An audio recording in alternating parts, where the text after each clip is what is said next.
da, da. Tutlabing, tutlabing. Da, da, da.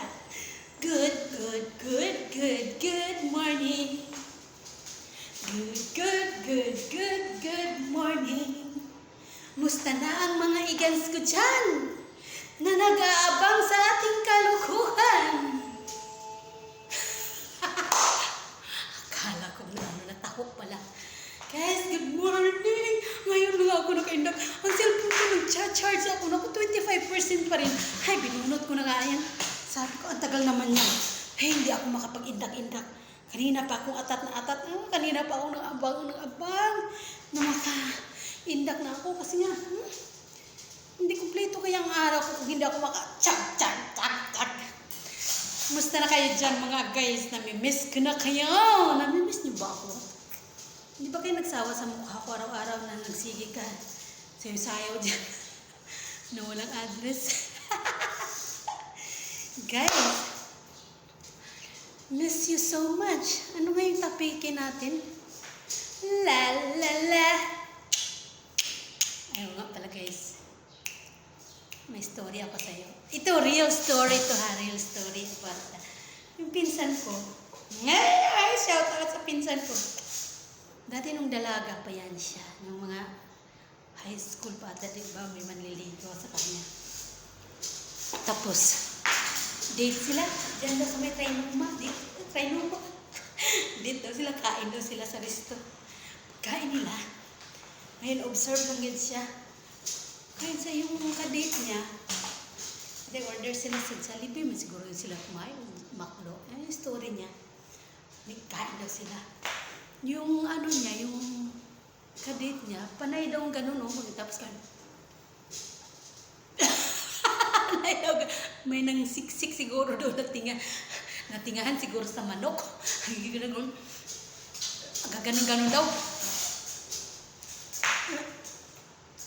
Gaganon daw. Eh, alam mo naman yun, mga teenager pa, mabilis ma-discourage eh. Kahit ako nga eh, discourage na ako agad pag may nakita akong something sa ngipin eh. Maganon. Ngayon, nag-ano daw sila. Iniobserbahan daw niya. Iniobserbahan naman din niya masyado. Kung anong gagawin niya. Ang ginawa daw niya, mali siya. Pa-CR siya. CR daw muna siya. Kung ano talagang gagawin ng lalaki na yun ngayon. Kasi sa harapan niya siguro pilit kinukuha sa dila niya yung tinga. Hindi niya maano-ano kasi nahiya siguro siya sa pinsan ko. Tapos gano'n. Umalis pinsan ko, nagpa-CR. So, nagpasalipod lang yung pinsan ko. Tinignan siya kung anong gagawin ngayon. Ginanon na niya. Nilukit niya sa kamay niya. Nilukit sa kamay niya ang tinga. Sus, nakita ng pinsan ko kung talaga umuwi. Inuwian yung kapit. Na kayo guys ha, kayong mga lalaki o babae man. Sabi ng pinsan ko, may tissue naman sa katutoy. Pag hindi siya nagkakit sa ganun, hindi kayo. Nakaka-discourage si insan sa akin. Nagkwento sa akin. Nakaka-discourage daw. Parehas talaga kami nag-taste. Ganun din ako. Mabilis ako ma-discourage pag nakita ko ganun. Bahala. Ayaw ko na sa'yo. Ganun din siya. Sus nako. Hey, shout out din sa pinsan ko. Story ko lang yan. Ganon yan ang pinsan ko. Kaya may mga babae talaga or else lalaki. Hindi naman babae lang. Meron ganon. Kaya aware tayo kung makipag-date tayo. Must be na very firm lahat. Kailangan firm. Firm. Ganon yun ha. Ganon mga girls, mga kaigan, mga kaluds, ganon. Kailangan be aware tayo sa ating mga kadate. Kasi meron tayong mga kadate minsan na very sensitive na mabilis ma-discourage. Ganon. Kasi ako ganon ako, mabilis ako ma-discourage. Well, we are proceeding to our telling story. Tonight, tonight,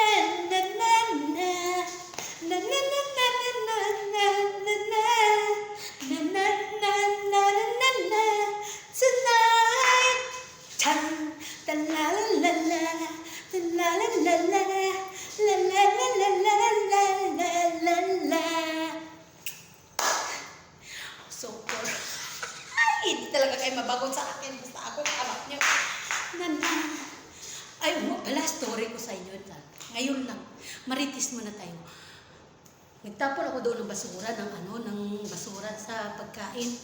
Doon may nagsusumba. So, grabe ang instructor. Hataw to, no? Grabe ang hinatawan. Grabe ang hataw. Ang kanya tinuturuan daw, ganun lang. Kalatoy-latoy talaga. Ang instructor, grabe ng pawis. Grabe na. Hindi na kaya na. Grabe na ganun. Para pagtingin ko, observe lang ko ba? Pagtingin ko, sunta ng mga gurang. Nagkaganon-ganon. Ano to? Sayo lang naman ng karnews. Oy, maritis na. Ay, may tell story ako, guys. Si Juan at saka si Pedro. Si Juan at saka Pedro naman. Magkaibigan yan sila. Siyempre sa mga bukid, sa bukid sila. Sabi ni Pedro. Ay, ni Juan. Pedro! Birthday ngayon sa sa pinsan ko sa probinsya, ay sa syudad. Punta tayo, sabi niya. Siyempre, mga ignorante talaga silang dalawa ba? Wala talaga silang kaalam-alam kung ano yung mga na di ba? Ganun din, doon na sila, grabe. Punta na sila doon sa birthday ng pinsan niya, sa syudad. Pagpunta doon, kain sila doon. Tapos, daming picture. Grabe ga. Alam mo na yung picture nung unang panahon yung may flash na, gaganon. Sabi na ni Juan, ni Pedro, bay, grabe dito pala no sa syudad no. Saya-saya pala dito. Dami pala mga maniniyot. Picture.